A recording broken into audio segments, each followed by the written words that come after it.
Moi, il y a des pièces que j'aime bien, c'est des petits chorals. Et alors, c'est des petites pièces qu'on a écrit tout. On a écrit à peu près 150. Et c'est des pièces d'une page seulement. C'est vraiment extrêmement ciselé. Et alors, il y a quelques mois, on a écrit un article un petit peu sous la pression. En général, ce qui se passe, on écrit un premier jet, puis après on en discute. Et puis, avec un collègue, on s'est dit...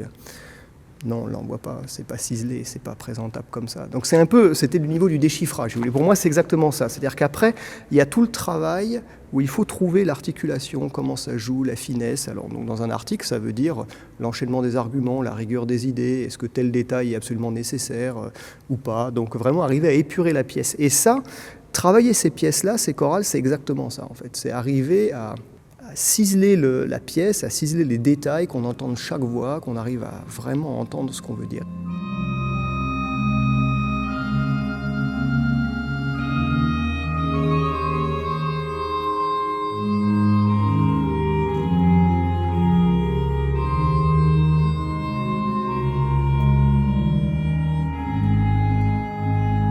Nous, c'est un peu l'idée de la simulation quantique, mais bon, évidemment, c'est à très petite échelle pour l'instant. Ce qu'on essaye de faire, c'est de maîtriser un système modèle en contrôlant le nombre d'atomes qu'on y met et en contrôlant les interactions entre ces atomes. Parce que ce qui fait la richesse de la physique, c'est il faut aller au-delà de comprendre juste une particule. Il faut en prendre deux et les faire interagir. C'est ça qui, en général, est intéressant.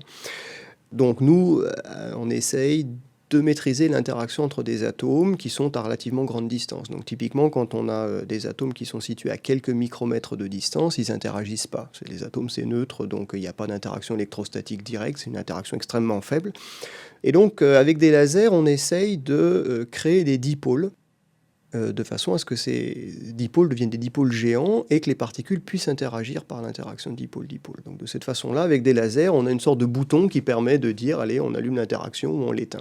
Tout ça se faisant à des échelles de temps très courtes. Donc voilà, la problématique, c'est donc essayer d'isoler des atomes uniques, individuels, apprendre à les piéger, apprendre à les manipuler individuellement.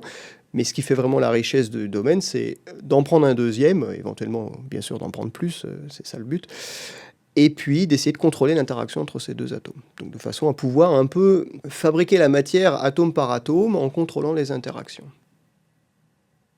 Enfin, pour moi, c'est d'autant plus fascinant d'ailleurs que quand j'étais au lycée, ce qui était quand même pas il y a si longtemps que ça, enfin, dans les années 90, début des années 90, on me disait on ne peut pas observer les atomes individuels, on ne peut pas les voir. Et effectivement, ça faisait pas très longtemps qu'on arrivait à faire ça au laboratoire, donc c'était pas encore passé dans l'enseignement.